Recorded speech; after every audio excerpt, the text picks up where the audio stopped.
বাড়িতে পাকা কলা থাকলেই বানিয়ে নিতে পারবেন এইরকম স্পঞ্জি ভ্যানিলা কেক।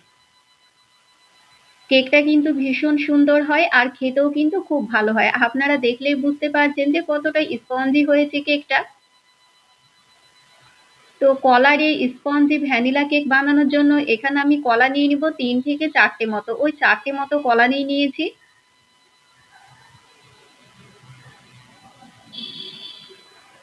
এবার কলার মধ্যে দিয়ে দেব ৩ টে ডিম। ডিমটা যদি ফ্রিজে থাকে তাহলে কেকটা বানানোর আধা ঘন্টা আগে বাইরে বের করে রাখবেন, মানে ফ্রিজের বাইরে বের করে রাখবেন। আমি ৩ টে ডিম দিয়েছিলাম। এবার আমি দিয়ে দেব ১.৫ কাপ চিনি। মিষ্টিটা আপনাদের পছন্দ মতো দেবেন। কলাগুলো যেহেতু একটু মিষ্টি ছিল সে কারণে আমি ১.৫ কাপ চিনি দিয়েছি। ১/২ কাপ দিয়ে দেব রান্নার সাদা তেল।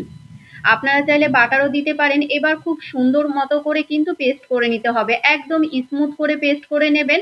২ থেকে ৩ মিনিট ঘুরিয়ে নিলেই কিন্তু খুব সুন্দর মতো পেস্ট হয়ে যাবে। এবার আমি নিয়ে নেব শুকনো উপকরণ। এখানে ময়দা নেব ১.৫ কাপ মতো। আর ময়দাটা নেয়ার আগে অবশ্যই খুব ভালো মতো চেলে নেবেন। আমি ওই ১.৫ কাপ মতো ময়দা নিয়েছি। এবার আমি দিয়ে দেব বড় চা চামচের ১ চামচ বেকিং পাউডার। যেহেতু আমার চা চামচটা ছোট ছিল সে কারণে আমি ২ টেবিল চামচ দিয়েছি। আপনাদের যদি চা চামচ বড় হয় তাহলে বড় ১ টেবিল চামচ দিতে পারেন। বড় চা চামচের ১ টেবিল চামচ। এবার সমস্ত কিছুকে খুব ভালো মতো চেলে নিতে হবে। খুব সুন্দর মতো করে কিন্তু আমি ময়দাটাকে চেলে নিয়েছি। এবার শুকনো উপকরণগুলোকে একটু মিশিয়ে দেব। দিয়ে দিলাম ১ চিমটি পরিমাণ লবণ। এবার যে আমি কলা আর ডিমের পেস্টটা করে রেখেছিলাম সেটাই দিয়ে দিলাম। ওই তো বললাম কলার পেস্টটা কিন্তু খুব সুন্দর মতো করে করবেন। ওই ২ থেকে ৩ মিনিট ঘুরিয়ে নিলেই কিন্তু খুব সুন্দর মতো পেস্ট হয়ে যাবে। দানা, দানা ভাব যেন একদমই না থাকে।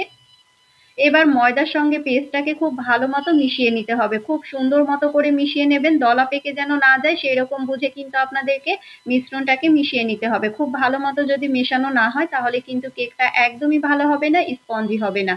সে কারণে মেশানোর কাজটা খুব ভালো মতো করবেন। একদম যে ফেটিয়ে নিতে হবে সেটা না, একটু ভালো মতো করে মিশিয়ে নিলেই কিন্তু হয়ে যাবে। খুব বেশি ফেটানো যাবে না। এবার দিয়ে দেব ১ টেবিল চামচ ভ্যানিলা এসেন্স। যেহেতু আমি ভ্যানিলা ফ্লেভারের কেকটা বানাবো সে কারণে ১ টেবিল চামচ দিয়েছি। কেকের ব্যাটারটা যেহেতু আমার একটু শক্ত মনে হচ্ছিল সে কারণে আমি মিক্সিং জারটা ধুয়ে অল্প একটু জল দিয়েছি। ওই ৩ থেকে ৪ টেবিল চামচ জলটা দিয়েছিলাম। আপনারা চাইলে লিকুইড দুধও দিতে পারেন। আমি ওই মিক্সিং জারটা ধুয়ে একটু জল দিয়েছিলাম।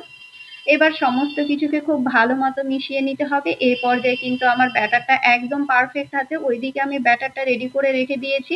এবার যে আমি পাত্রটায় কেক বসাবো সেই কেক টিনে সামান্য একটু তেলকে ব্রাশ করে নিলাম। ওপর দিয়ে ছড়িয়ে দিব অল্প একটু ময়দা। এভাবে ময়দা দিলে কিন্তু নিচ দিয়ে লেগে আসবে না।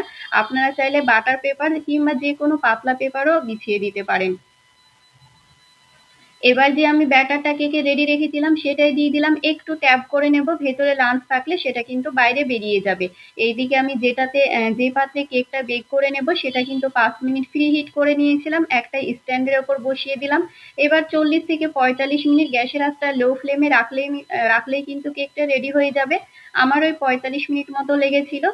একটা টুথপিক দিয়ে দেখে নেব হয়েছে কি। এই তো কেকটা কিন্তু আমার পারফেক্ট মতো বেক হয়ে গিয়েছে। গ্যাসটা বন্ধ করে দিয়ে একদম যতক্ষণ না ঠান্ডা হয় ততক্ষণ কিন্তু ডিমোল্ড করব না।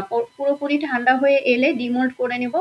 আর আপনারা তো দেখলেই বুঝতে পারছেন যে কতটা পারফেক্ট হয়েছে আর স্পঞ্জি হয়েছে। কলারে এই কেকটা কিন্তু খেতেও খুব ভালো হয়। তো রিকোয়েস্ট করব বাড়িতে একবার হলেও কিন্তু বানিয়ে নিতে পারেন আমার এই রেসিপি দেখে। বাচ্চারা তো পছন্দ করবে, সেই সঙ্গে কিন্তু বড়রাও ভীষণ পছন্দ করবে খেতে। খুব সুন্দর মতো আর ভেতর থেকে কিন্তু একটা জালি জালি ভাব চলে আসে। খেতে কিন্তু খুবই ভালো হয়।